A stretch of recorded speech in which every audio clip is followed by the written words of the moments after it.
character. He drew the shortest piece of yarn, so he had to tell the story. And he told the story about, I won't read that one, it's just too long, but I'll read parts of this other, and I won't tell you who it is.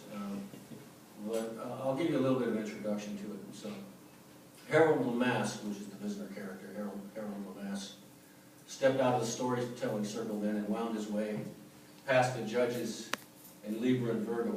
I also have 13 native judges oriented around the signs of the zodiac, and they are also fictionalized real natives. He kept going, mixing with the casino flow of gamblers, going and coming until he too was gone into the hum, jingle, and pulsars of dollar slot rows, where a gaggle of old women from the same tour bus sat transfixed, waiting for fruit symbols to roll into fortune. As Lamask proceeded into the ambience of simulated native appointments and the golden era of interior design, Armstrong Goodspoken, who drew the next shortest piece of red-colored yarn, rose from his chair beside the artificial wind machine and ambled, bow-legged, to the story circle. He had the air of a rock and roller about him, a trace of MTV2 style in his clothes and gesture. He wore a honey brown sheen suit coat over a worn gray t-shirt which read, "No news, all the time, grunge for breakfast."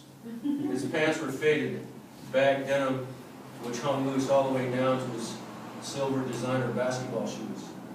When he shook the tree the first time, no words fell. So he hugged the tree, tilted his head upward, and blew with all his breath until a leaf came spinning down. The leaf landed at the base of the platform where one of the judges, Simon Red Thunder, sat in the sign of Aries. Goodspoken picked up the leaf, frowned, and read the word grandmothers. This is his story. The day I realized how poor I was the day I saw my grandmothers fighting in the yard. Grandmother Judy Standing Grand had just landed a weighty right hook into the mouth of grandmother Alvina Goodspoken. As the blood dribbled out of the old woman's mouth with spewed venture and spewed curses, I knew I was 13, 16 skin, which is what blood always reminds me of, my own skin, degrees. 13, 16 equals 7/8 ancient Goodspoken, and 3/4 Assange. It had been a good fight, though a bit uneven, since grandmother Standing Grand loomed large over all people, and she had used her luminous presence to intimidate everyone until they backed off or went forward foolishly or onwardly drunkenly enough to call for an ass kicking. Believe me, I know. Before I took up hoops, old Standing Grand had kicked my butt more than a few times. But the fight, which had once been like the weather, predictably rainy, had taken another turn, and now was like the seasons, almost climactic. Goodspoken instinctively remembered the drunken sluggings of her dead husband, and she was fighting back, post-impact, post-contact, post-consciously imitating the technique of her husband batterer and his brain-injured progeny Archie and Lewis, who both lost in the semifinals of the state Golden Gloves. And gee, what year was that? Grandmother Alvina followed with a bloody hook with a breathtaking body shot, dropping Standing Grand to her knees. I turned away then and went inside the Standing Grand house to get another beer. My cousin Luke sat there in the kitchen still sobbing at the table. His picture of his father in front of him, a flat face lost by the bulb of light above us. Luke was crying about the land, about drinking too much, and setting fires to his father's Jimi Hendrix room. Jesus, I said, will you quit crying, Luke? You've been like this for months. It's not a good day to be Indian, he said. My father's dead and my uncle lost his job at the cherry plant. Let's go for a drive, I said. I got some mushrooms in the glove box. We'll suck them up and go find those people up in the hills. When I got into the front seat, I took the mushrooms out of the glove box. Luke popped a couple of beers and we sat there for a while, chewing the mushrooms and washing them down with Rolling Rocks. Where'd you get these shrooms? Luke asked. My cousin Michael, he's an ethnobotany student at the U. He's been researching ceremonial fungi and fighting fire-starting crackers. He gave these to me last Christmas. Where'd you get the Rolling Rock? You ever tried them before? I got them out of your grandmother's refrigerator. Yeah, I've tried them, but I've been conserving.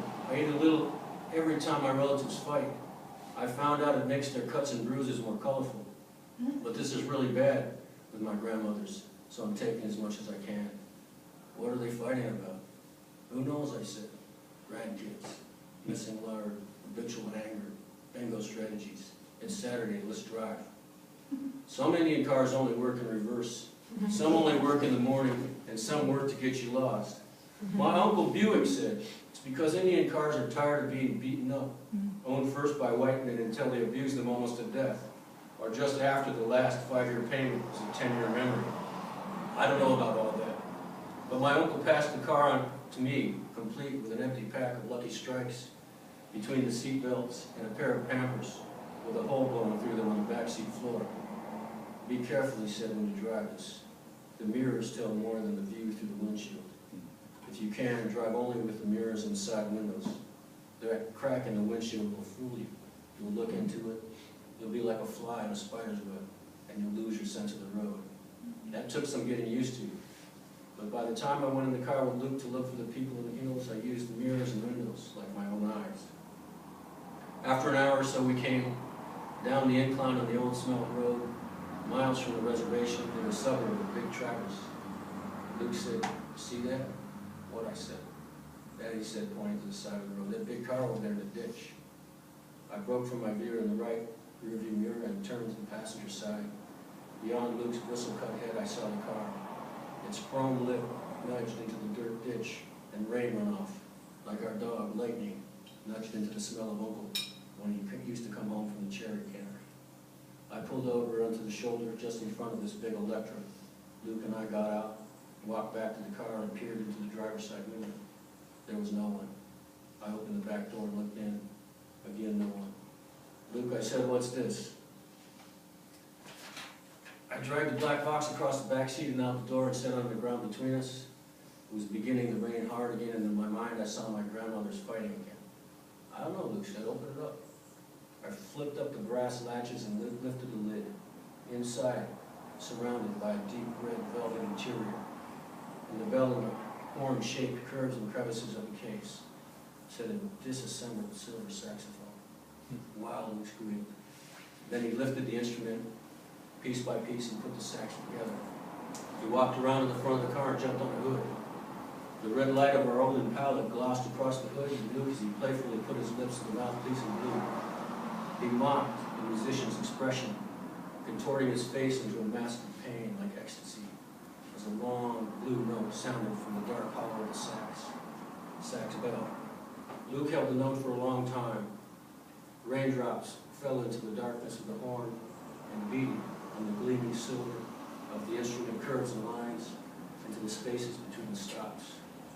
As Luke rocked and bent the performance, some of the raindrops slipped off from the instrument and floated to earth, in shining full orbs of deep reflected worlds which extended in weight and gravity as each fell to earth.